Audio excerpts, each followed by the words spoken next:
Starting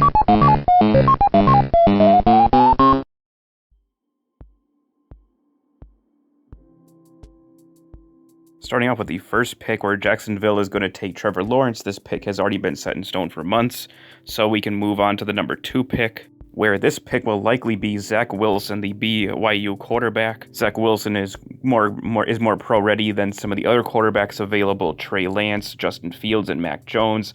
That's why the New York Jets here are going to take Wilson because he's more pro-ready, and he'll be a very good fit with what Mike LaFleur wants to do with the New York Jets. Now at number 3, this is where the real intrigue starts, is the San Francisco 49ers moving up to be able to go from the 12th spot to the number 3 spot to select their potential future quarterback. It sounds like that the decision is going to be between Trey Lance and Mac Jones. I think that is probably more likely correct, and so I'm going to go with this pick here being Trey Lance, the North Dakota State quarterback. I really think he's going to fit really well with what the 49ers want to do. They like big mobile quarterbacks. However, Lance is a project guy, so I wouldn't expect him to start right away for the 49ers. So the 49ers roll with Jimmy Garoppolo for another year. He starts while Trey Lance develops, and once Trey Lance is ready, the 49ers will move on from Garoppolo, and then they will go to Trey Lance. The Atlanta Falcons certainly have their options here with the 4th overall pick. They can trade out of this pick for a team that wants to trade up for a quarterback that have an immediate need at the position. The Falcons don't. The Falcons have a quarterback. They have Matt Ryan, who is still under contract for a couple of years, but in a short while he could be traded to another team due to age and the fact that the Falcons do have a new general manager and a new head coach. And as they say, new regimes mean new quarterbacks. That certainly could be the case for the Falcons. However, they certainly have needs elsewhere, especially on the defensive side of the ball. They need some help on the offensive line, particularly at guard. So the Falcons have their options to be able to trade down to maybe acquire such a guard or some other defensive talent. They could also stay here at 4 and have the opportunity to draft the successor to Matt Ryan. And I think that's what they're going to do here. They are going to stay put here at 4, and the first 4 picks are going to go to quarterbacks, and the next best remaining quarterback, I believe, is Justin Fields out of Ohio State. This one could be Mac Jones, but I think it's a little bit of a reach for him. This pick will likely come down to LSU wide receiver Jamar Chase or offensive tackle Penei Sewell. I don't see Cincinnati trading out of this pick since another trade into the top 5. Especially with the Atlanta Falcons possibly moving out of number 4 to a different spot where another team moves up for Justin Fields. I think Cincinnati will stay here and they're going to take one of the 2 players. I think that this pick will likely be very dependent on what the Bengals want to do with Riley Reiff. They just acquired him out of free agency. They will either want to have him at offensive tackle to play on the left side tackle, or he will play left guard. If they want to go forward with him as the left tackle, then the pick will probably be Jamar Chase. But I think that the Cincinnati Bengals, I'm pretty sure they want to make sure that their offensive line is. The wise move here would be to take Penei Sewell, the offensive tackle, to help solidify that offensive line. You take him, maybe play him at right tackle, where Jonah Williams will be the blindside protector at left, and Riley Reiff plays at left guard. At number 6, I'm pretty sure the Miami Dolphins would love to oblige to be able to grab the top playmaking wide receiver in this class. That would be LSU's Jamar Chase. He would be a very good addition to the Miami Dolphins receiving core. I think they already have a pretty decent receiving core, but Jamar Chase could really, really help Tua out and put this offense over the top. At this spot for the number 7 pick, the Detroit Lions they still have their pickings of some really good offensive skill position players. There are very, very minimal defensive players here, so if they are looking to be able to help bolster their defense, they could easily trade out of this pick, and some other team could move up for a wide receiver or possibly Mac Jones. There are definitely some talks about some team trading up to go get Mac Jones. The New England Patriots are one of them. The Chicago Bears would be very unlikely to move up from 20-7 because division rivals don't really trade with each other. So the Chicago Bears are a little bit out of luck when it comes to getting Mac Jones with the 7th overall pick and swapping with Detroit. I think that with so many good players here still available at number 7, Detroit is going to stay here, and I think that they're going to go for a wide receiver here. They lost Marvin Jones and Kenny Golladay to free agency, and I think that this one is going to come down between either Jalen Waddle or Devonta Smith, the Heisman Trophy winner. I think that they're going to go with Jalen Waddle. Jalen is very much another Tyreek Hill type of player. I think they couldn't go wrong with either one. The Lions can't go wrong with a number 1 weapon here in Jalen Waddle. With Carolina here at the number 8 overall pick, they need some help on defense. They could use some help on offense too. Wide receiver is pretty much out of the discussion. They have a whole bunch of wide receivers. You have Robbie Anderson, DJ Moore. There are some talks about Carolina possibly wanting to move out of the pick, but I think that they're going to stay here, and the one need that they could really use help in is tight end, and this pick here is going to be Kyle Pitts.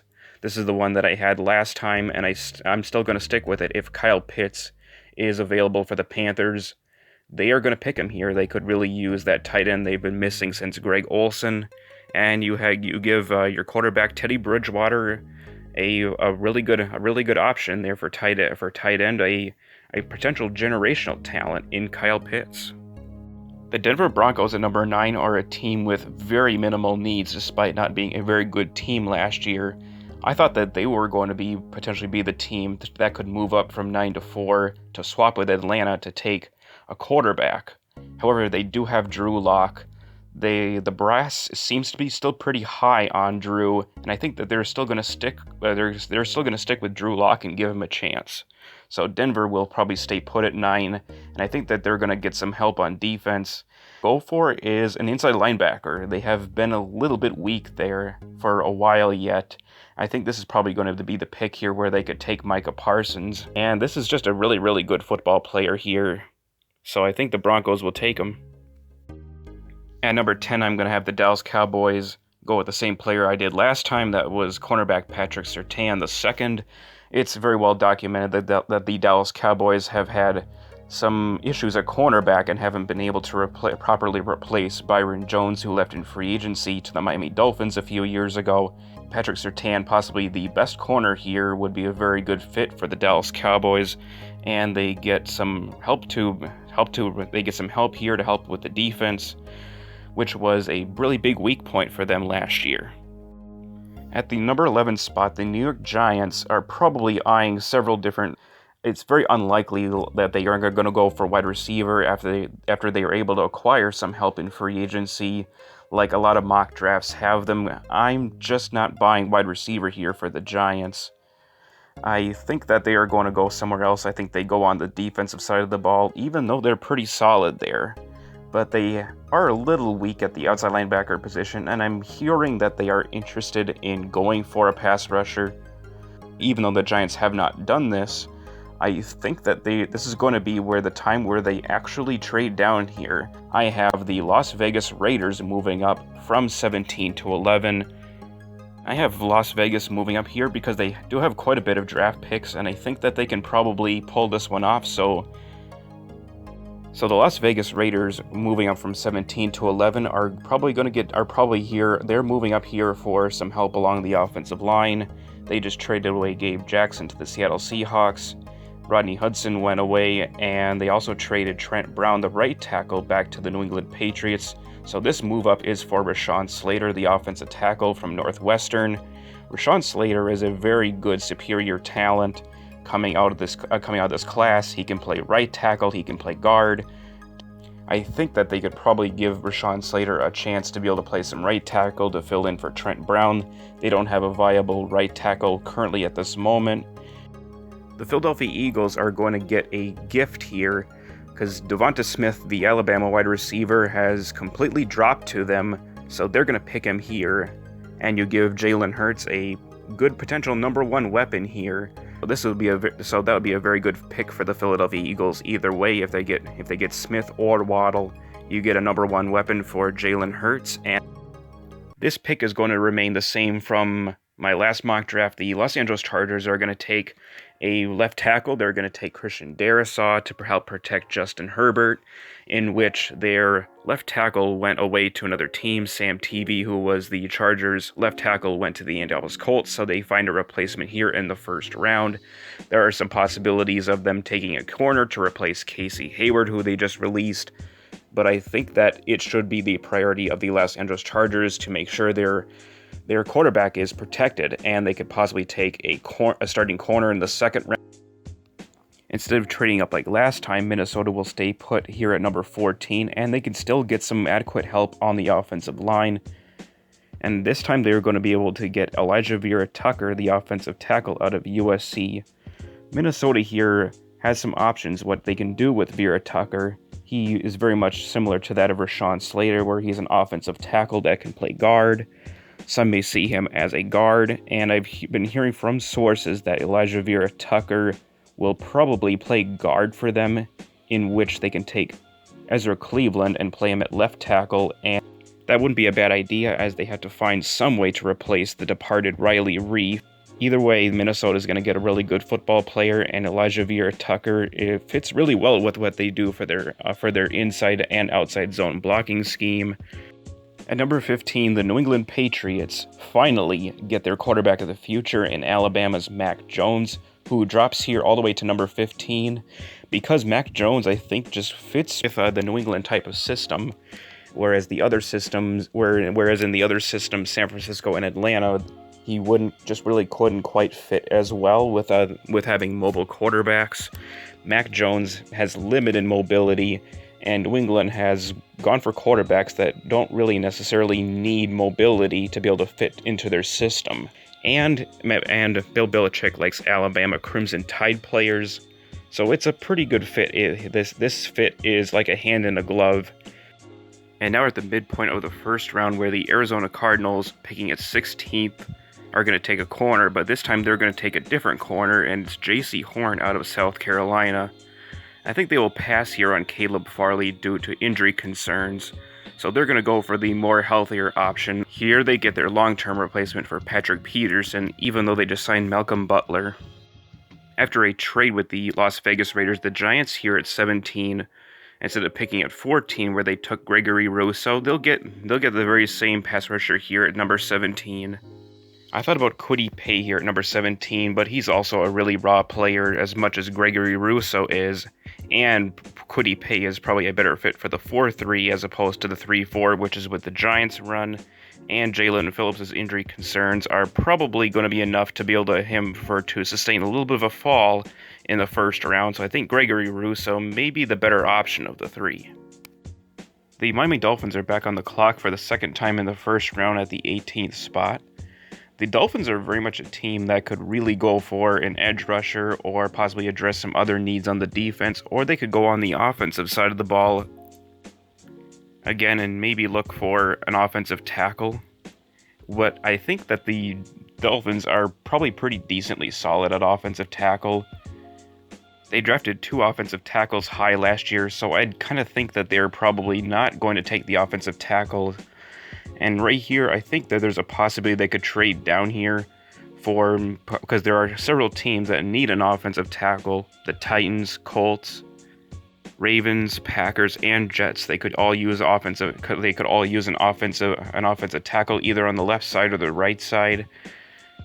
So I have the Miami Dolphins moving down here for more picks, and they are a team that loves to acquire draft picks. So they're going to move down a little bit here, and the team moving up is the Tennessee Titans. So the Tennessee Titans here move from 22 to 18, where they give a 3rd-round pick and a 22 5th-round pick to move up to number 18 to secure getting this player here, and this is a right tackle here. This is Tevin Jenkins, the ultra-physical, aggressive right tackle out of Oklahoma State. This guy really truly fits what the Titans want to do, which is run the football with Derrick Henry. And Tevin Jenkins is possibly the most tenacious run-blocking offensive tackle in this draft. Could also really use a replacement after trading Isaiah Wilson away after things went south for him there with the Titans.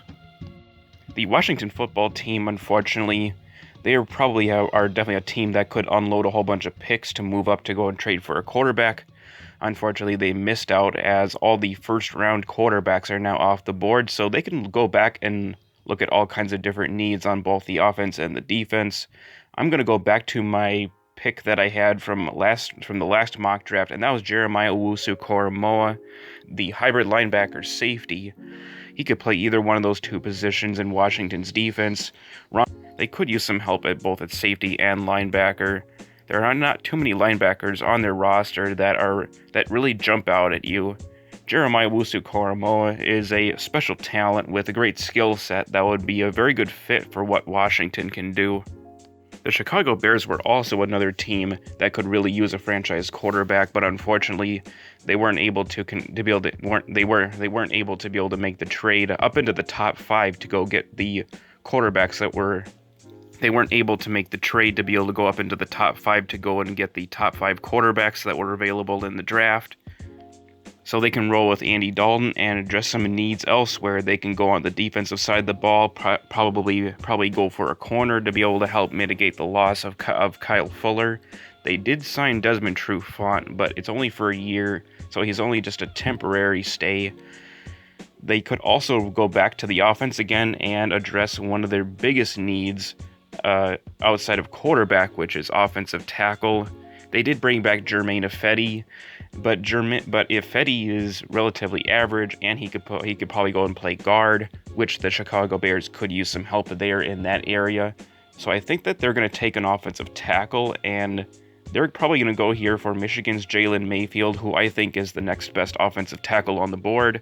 So the Chicago Bears here get their right tackle to help protect their new quarterback, Andy Dalton. The Indianapolis Colts are a team that is without a third-round pick, so I could see them make a trade down here. Chris Ballard is usually the type of guy that will consider all kinds of options. He's moved down in the first round before, and there are teams that could possibly make a move up here for Caleb Farley. He's dropping here due to mostly because of the injury concerns. But I think that Indianapolis sees quite a bit of value in some really, really good players that are still available on the board, and one of them is yet again another Michigan player who has a lot of potential. He's really explosive, and that is Kwity Paye. And I think Kwity Paye could be a potentially really good fit for the Indianapolis Colts. I think he's really got some potential to replace the departed Justin Houston, who was an aging player, and it's not like the Colts couldn't have used a little bit more help with their pass rush. A boost there could really help the Colts defense go from really good to a great defense. Now the Miami Dolphins are back on the clock again at 22 after trading down. This time they stay put, and they're going to be able to move down to get a player that they could have got at 18, but the opportunity to get another third-round pick was helpful for them.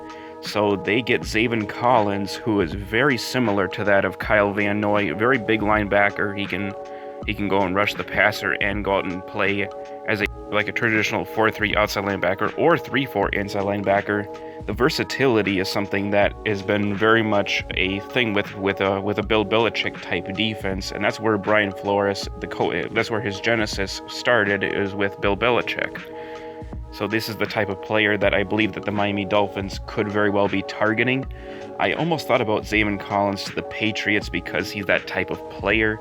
However, the quarterback there, Mac Jones, was available, and if Bill Belichick takes a pass on Mac Jones, I think the pick would probably be Zaven Collins. So Collins drops to Brian Flores, the pupil of Bill Belichick, and it's a very good pick because Zaven Collins can play inside, he can play outside, and since the Dolphins could use an outside linebacker, I think Zaven Collins probably fits best as a 3-4 linebacker as opposed to a 3-4 inside linebacker, but that versatility will come in handy for the Dolphins.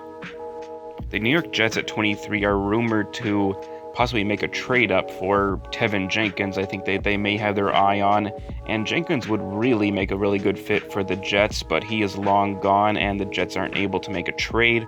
So staying put here at 23 would would give the team a little bit of some pretty good options.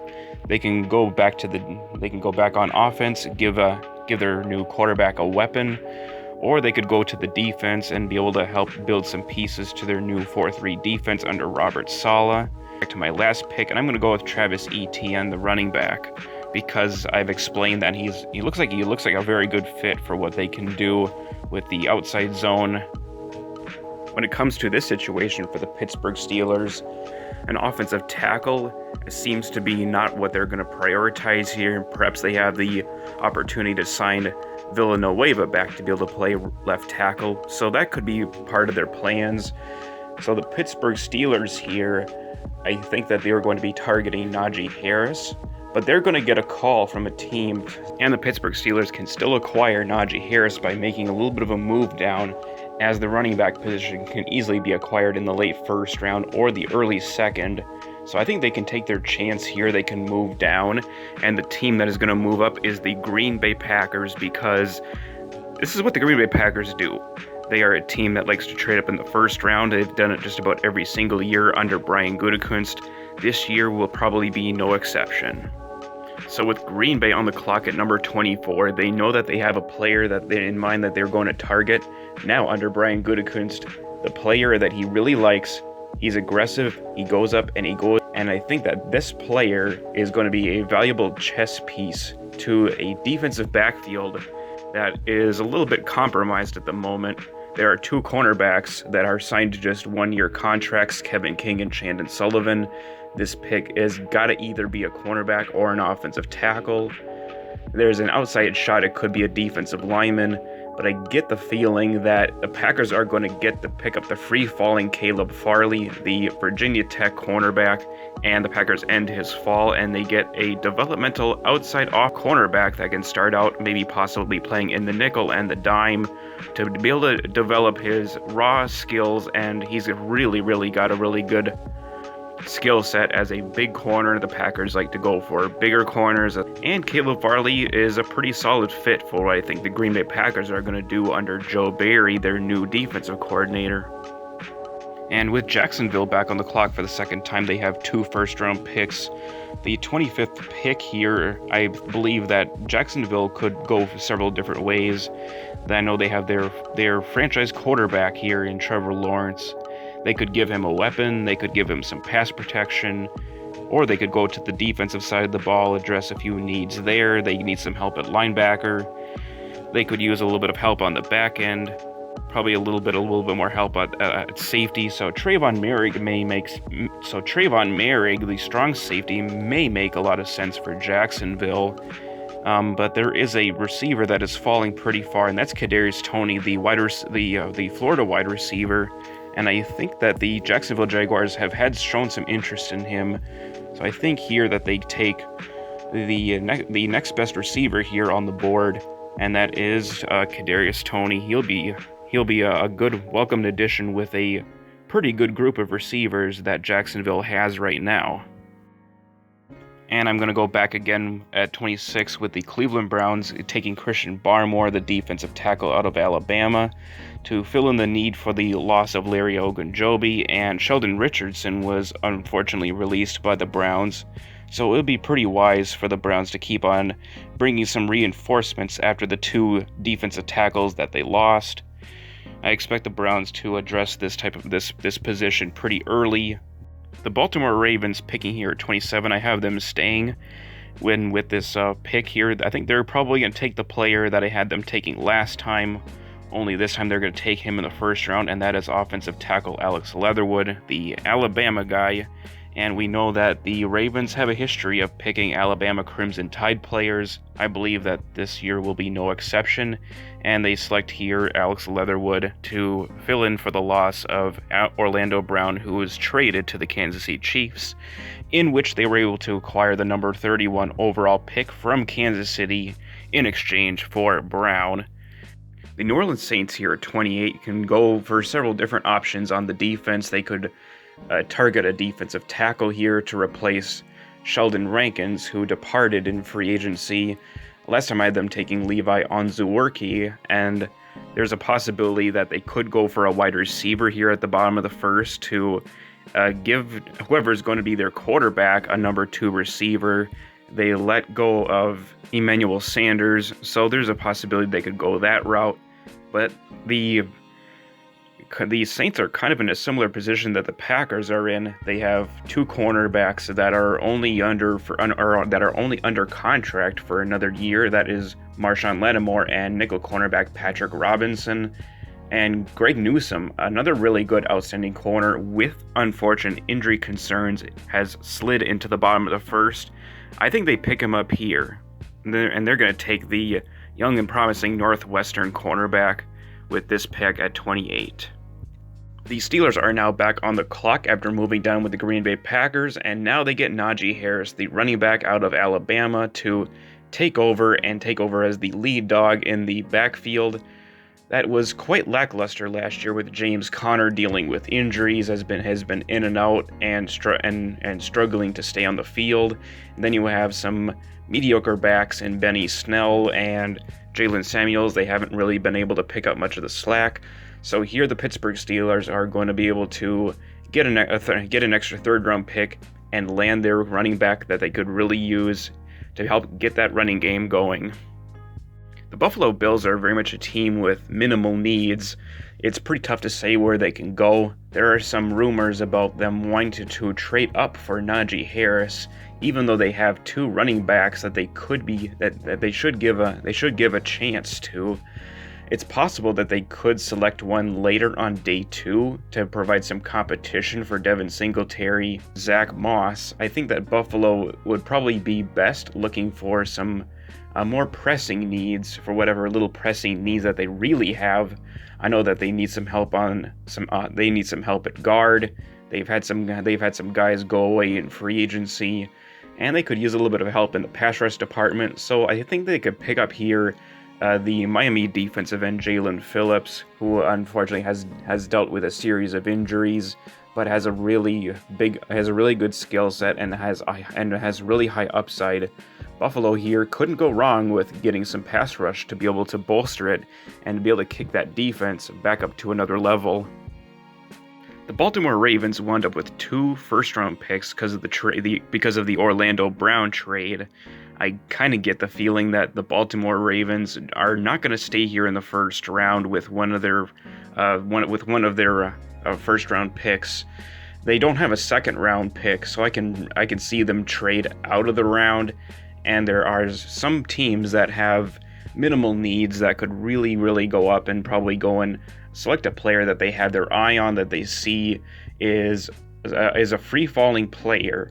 And I think that's going to happen. The Baltimore Ravens here with the 31st overall pick will move down into the top of the 2nd round.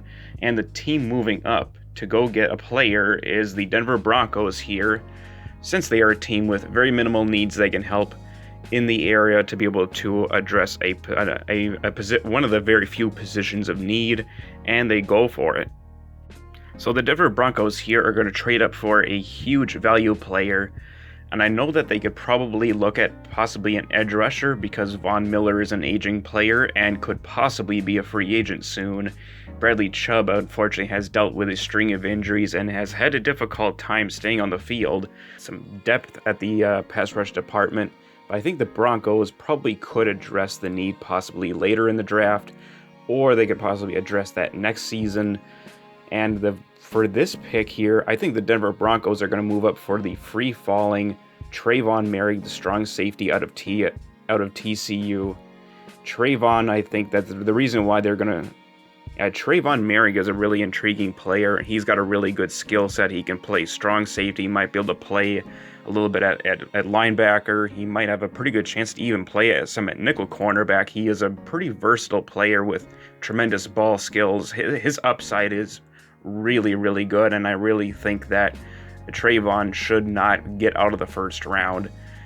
And with the last pick in the first round, the Super Bowl champion Tampa Bay Buccaneers are on the clock.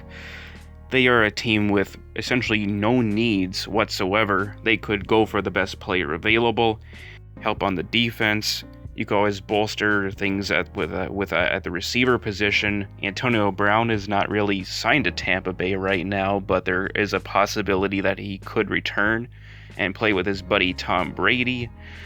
They could go for some help it with the interior defensive line with Ndamukong Suh only signed to a year. However, I think that you can always never have enough pass rushers, and they certainly could go for one because they do have Jason Pierre-Paul, who is an older pass rusher, and they could always go for a younger guy to use in the rotation, and a really good pass rusher that is available is Azeez Ojulari. So I believe that they are going to go for if he's available, that they are going to go for him. And in this mock draft, he is very much available for Tampa Bay to pick up here, and I think he's a pretty good fit for what Tampa Bay can do in their 3-4 defense. Alright, now we get to the second round where it's the Jacksonville Jaguars back on the clock. I will only list off the individual players from picks 33 to picks 40, and then the rest will all be in a list from the second and third frames of the second round. So the Jacksonville Jaguars starting things back off in round number 2. This pick is probably going to go to possibly some offensive line help. I can also see them address some needs on defense. They could always go for a safety, as I mentioned previously. I think that there are some pretty good offensive tackles here at the top of the second round, and there is an offensive tackle that is going to fall out of the first round. He was thought to be a first-round grade, but I think things have gone a little bit of a different way to where he's maybe a little bit raw, and I think that it's possible with Jacksonville and what they do for a blocking scheme. I think that this guy here, Sam Cosmi, is a very good fit for what they can do for Jacksonville in their blocking scheme. This would be a very good value pick, so I can't really see Jacksonville really pass up on an opportunity to get some pass protection for your new franchise quarterback, Trevor Lawrence. I suppose I could have gone cornerback for the New York Jets back in the first round, but I think that there was an opportunity to get a really good, solid running back, probably the best running back in the draft, in Travis Etienne. They decided to go for that type of guy to be able to add a little bit of add a really good running back there to the Jets duo that has been really lackluster. Le'Veon Bell has not worked out too well for them. So I think that this time they can go cornerback, and I think Tyson Campbell here is a potential first-round pick. He has got a little bit of rawness to him. There's some things to clean up for his game. However, I think that the Jets can't go wrong with going with a cornerback here, whether if it's Tyson Campbell, Eric Stokes. I kind of like Tyson Campbell because of his size, and he's a pretty good man cover corner. I like his toughness. I like his being able to play in press. It's the type of way to go for defenses these days is for long, tall press corners, and that is Tyson Campbell. The Atlanta Falcons here, after picking their heir apparent to Matt Ryan by taking Justin Fields, now they can go back to and address some needs on defense. They can start in some areas. They could use some safeties. They could use some cornerbacks. The defensive backfield for the Falcons has not been very good in recent years, and they're still going to keep on continuing to build there. They also are a little bit thin at linebacker. They don't have too many linebackers currently signed to the roster, so I think that here there's a possibility that they can take a really good football player who is a first-round talent but has dropped to the second due to the needs of the teams, and that is Jamin Davis, the Kentucky linebacker, who really fits what Atlanta really likes to do. They like to draft fast linebackers that can play in coverage, sideline to sideline speed, all that. And Jamin Davis is probably the best tackling linebacker that is available here at this juncture. So it'll be a very good pick here for the Atlanta Falcons to address a big need at the outside linebacker position to play alongside Deion Jones. The Miami Dolphins here also get a first-round talent, except they're going to go for a first-round talent running back in Javonte Williams from the North Carolina Tar Heels. The backfield that has some pretty decent players like Salvon Ahmed. They signed Malcolm Brown in free agency, Myles Gaskin. They're all okay, but I think the Miami Dolphins could go for a more talented runner that with more upside that could really bolster their running game and help Tua Tagovailoa stay upright and take a little bit of the load off of him. And adding a running back with a stud wide receiver could help make the Dolphins help make the Dolphins offense a pretty solid one. The 37th overall pick originally belongs to the Philadelphia Eagles, but I think that they're probably going to move down here because the Baltimore Ravens are going to spend some of their picks that they just were able to acquire in a prior trade down, and they're going to go and move up for a player that they see as pretty good value, and they're going to fill a pretty big position of need, and that is to give Lamar Jackson a legitimate weapon to be able to pair with Marquise Brown, and they're going to move up for this guy here, Terrace Marshall Jr. out of LSU. This is a really big receiver with physicality, blocks really well. He'll be able to use to be able to help block whenever Lamar Jackson is going to be on the run. Now that Cincinnati has been able to acquire some pass protection for their quarterback Joe Burrow, they could possibly go and possibly get a wide receiver here. Or I kind of think that Cincinnati could also go to the defense. They could fill in some needs over there. There is a free-falling pass rusher here that they could go for. I think they're going to address they're going to address edge rush here, and I think they can go for Jason Oweh, the Penn State defensive end, who completely breezed through his pro day with a blazing fast 40 time. That speed is kind of played a little bit part into his rise, but that doesn't offset the fact that he's a pretty good pass rusher in general. Now we got Carolina back on the clock for their pick in the second round. They can finally address their really, really big need at defensive tackle after being able to get Kyle Pitts, the highly coveted Florida tight end. They can take Levi Onwuzurike here for the Washington defensive tackle to be able to help fill in some void after some players departed in free agency. Kaiwan Short was released. So here's a pretty good filler in here is the young promising Levi Onwuzurike from the Washington Huskies. And the Philadelphia Eagles are now back on the clock after making a trade down with the Baltimore Ravens. Here they can take their cornerback here to help out, to be able to bolster their defensive backfield. They don't have too many other cornerbacks that are really of starting caliber aside from Darius Slay that they traded for last year. Eric Stokes has got some potential. He can play pretty well in zone coverage, which is kind of what the Philadelphia Eagles have been known to play. So it's a pretty good fit for their system, and the Philadelphia Eagles hit a really, really big need here at the top of the second. And now we get to the second frame of the second round here, where Detroit starts things off at number 41. They go back and they take their middle linebacker, Nick Bolton, that they could really, really use to bolster the linebacking core that has been pretty lackluster over the years. Then the New York Giants here at number 42, they get their hog molly by taking Landon Dickerson, the center out of Alabama. I think their center last year was Nick Gates. Not exactly a household name. It sounds like Landon Dickerson, despite the injury concerns, will probably take over the spot and at least be able to provide some competition if they see that Landon Dickerson can possibly play some guard. They might kick him over there. Dickerson does have the versatility to be able to play on the interior offensive line. And then the 49ers at 43, they take their cornerback Aaron Robinson. This pick didn't change over the last mock draft. Then at 44, the Dallas Cowboys stay put here, and they take a pass rusher of their own, Joe Tryon, out of Washington. And then at 45, Jacksonville goes back and gives up some pass protection, run blocker, and a pass catcher here, Pat Freiermuth, the tight end out of Penn State, for Trevor Lawrence. And then at number 46, the New England Patriots are going to take the son of their former cornerback, Asante Samuel Sr., and they take Jr. here out of Florida State to be able to provide some depth at corner, and there is the possibility of the team moving on from Stephon Gilmore in the near future. His contract is coming up, so it wouldn't be a bad idea to get a potential successor in that area. And then at 47, the Los Angeles Chargers get their cornerback here. They take Kelvin Joseph out of Kentucky to replace the departed Casey Hayward, and left it to and is still available as a free agent. And then number 48, the Las Vegas Raiders here at 48 address a need on the defense. They go for a defensive tackle here, Davian Nixon out of Iowa.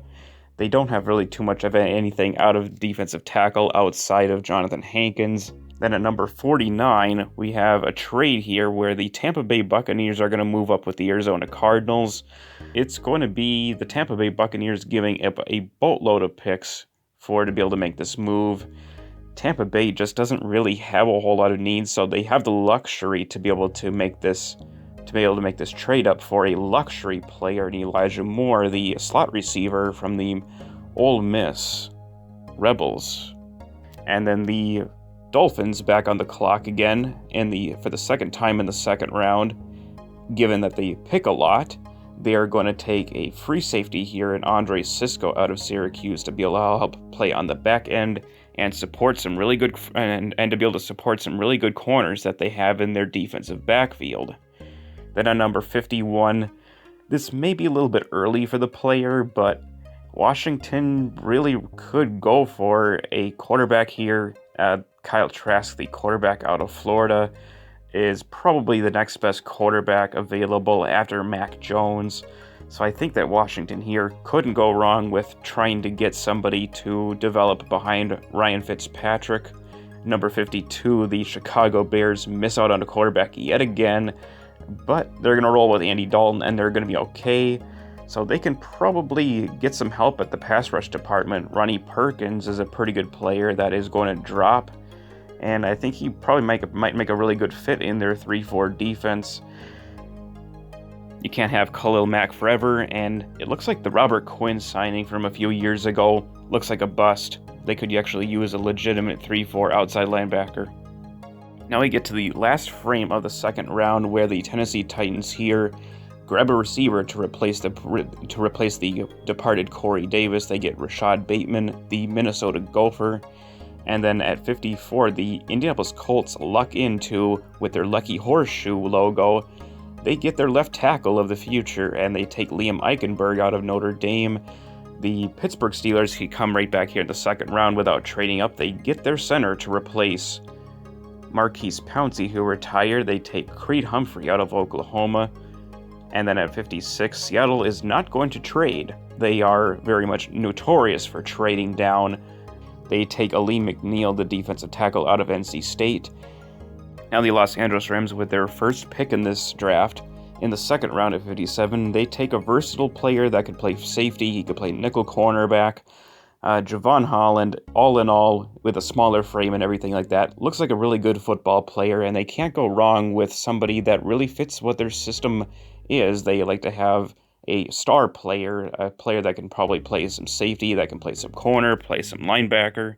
Javon Holland is a versatile. Then at 58, the Kansas City Chiefs, with their first pick in the draft, also in the second round, at 58, they take an edge rusher here, Carlos Basham Jr., the defensive end out of Wake Forest, to give their pass rush a little bit of a boost. Now the Cleveland Browns at 59, they get some linebacker help here with Jabril Cox out of LSU. Really good value here for the Cleveland Browns. They can't go wrong with adding some sideline-to-sideline speed and some pass coverage in here. The Browns have struggled a little bit in that area. Here's a little bit of a boost. And then the New Orleans Saints here, they probably could have gone here for a wide receiver, but there are some talent that is going to be available in the third round, and the Saints have a couple of picks in the third round that they can use to acquire such a receiver. They also, another thing to keep in mind is that both of their starting offensive tackles are heading up for contract years. One or both possibly may not return. So here is a developmental offensive tackle in the making to replace either Teron Armstead or Ryan Ramczyk.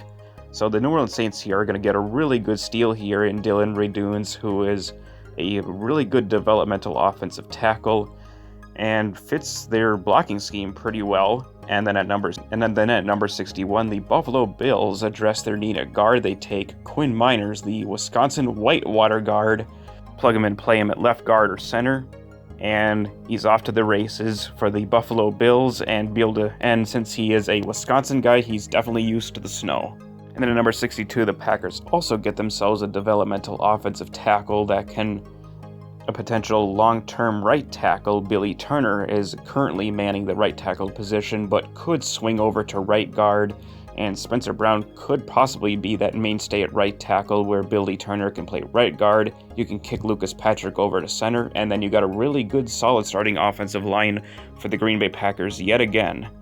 Then at number 63, the New York Jets are going to move up here, and so Kansas City is going to move down here into the third round. So the Jets here are going to move up for some offensive line help for their new quarterback here. They take Wyatt Davis, the Ohio State guard. And then last but not least, in the second round, the Arizona Cardinals are on the clock after moving down with the Tampa Bay Buccaneers. And they get their tight end here, Tommy Tremble out of Notre Dame, who is a pretty good all-around tight end. He's a pretty good pass catcher as well as a blocker.